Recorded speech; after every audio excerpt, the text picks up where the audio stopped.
welcome to the first video of Project Eva. Now, sadly, we're not going to get into the interpretive stuff quite yet.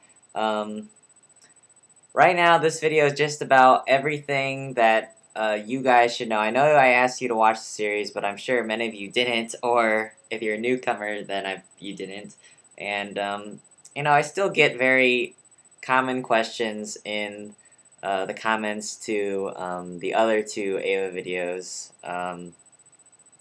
and I feel that this stuff that I'm about to say just has to be said just so I don't have to say it later on, and it's very clear because a lot of this stuff that I'm going to say is pretty key to the series as a whole. So here we go. The first common thing that people notice, of course, is all the religious symbols present throughout. And I know the creators have gone on record saying that all the Judeo-Christian symbols in the series were just a way to separate Eva from the rest of the mecha animes coming out at the time. And yeah, that's exactly what they are and what they appear to be. So don't look into this as some sort of religious commentary. In fact, I believe less than 1% of all Japanese are Christians, or Jews for that matter. So yeah, even if it was, I mean, none of them would have gotten it anyway. However, they do provide an interesting medium for the series to be driven through. Some of the references are actually quite elaborate and clever. For instance, like the 3 supercomputers that they use, the 3 magi, are named after the 3 magi or wise men supposedly present at the birth of Christ.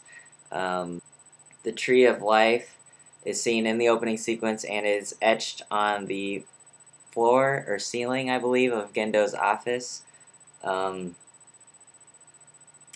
the motto under Nerv's logo, God's in his place and all is right with the world. I mean, that is really just saying, for the series, I mean, like, think about that. Like, with the human instrumentality and what they're trying to do, it's like this scenario.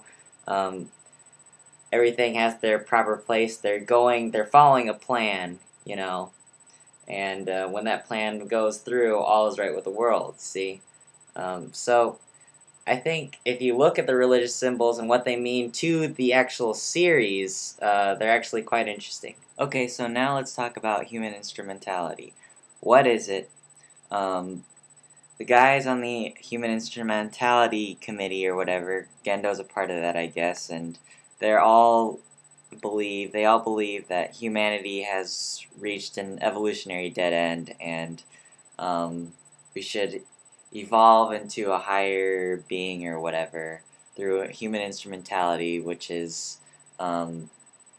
melding of all human souls into one single consciousness.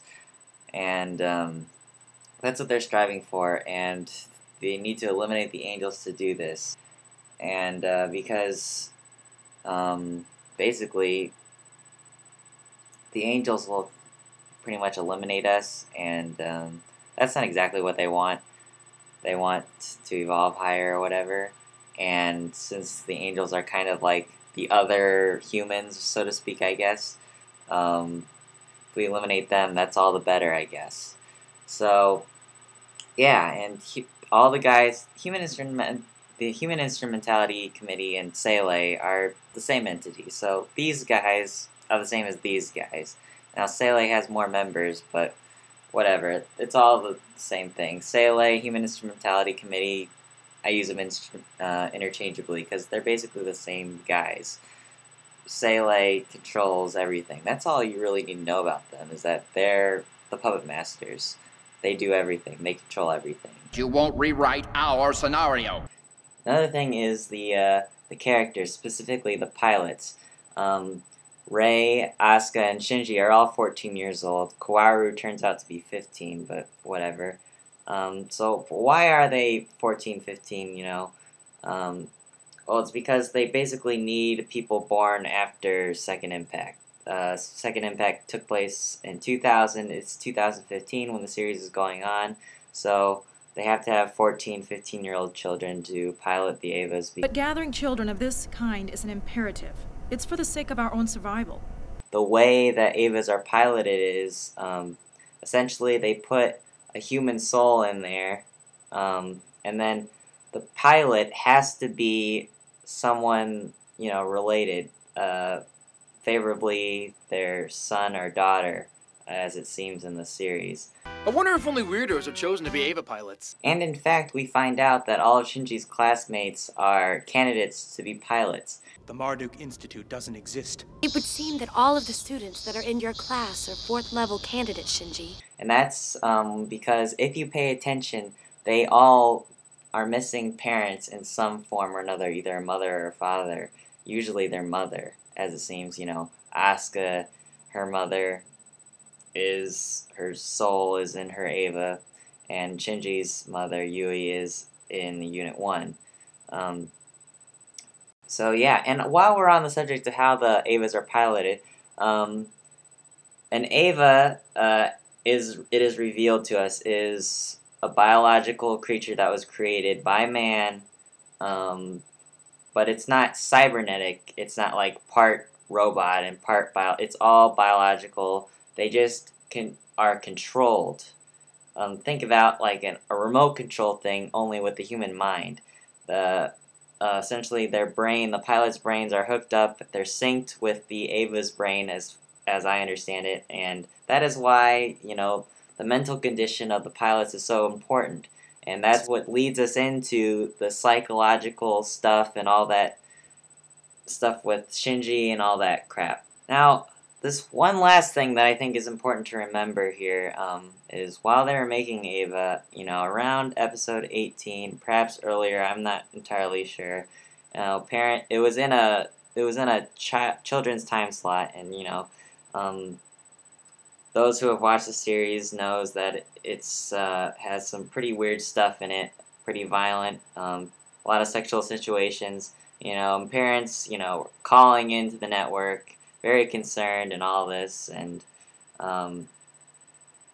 they were cut funding, and so really the lack of money was responsible for how the series ultimately turned out. Now, do I think that they wanted to do something like entirely different from what they actually did? Not really. It is a known fact that the script for episode 25, the original script for episode 25, was the script for the end of Evangelion, but that means that the final episode would be something else. Perhaps the same final episode that we got in the series. So I really don't think they would have changed the ending all that much. They would just have incorporated the end of Evangelion script in there. But, as after episode 18 or so, we get a lot of still shots, same single frame shots for a significant portion of time. And that is all because of, they lost funding.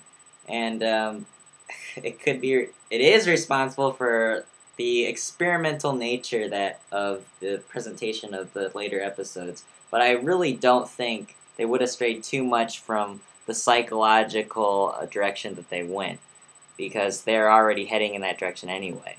And remember that the script was only for episode 25, not 26.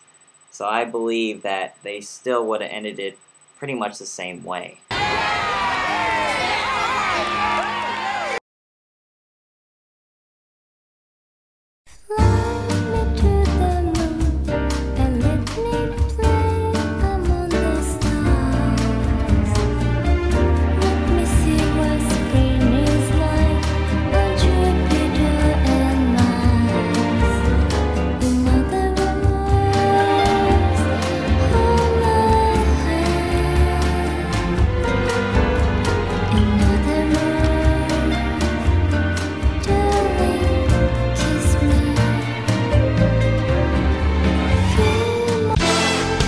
I know that's not quite what you were expecting for the first video, but I promise we'll get into some more in-depth stuff next week.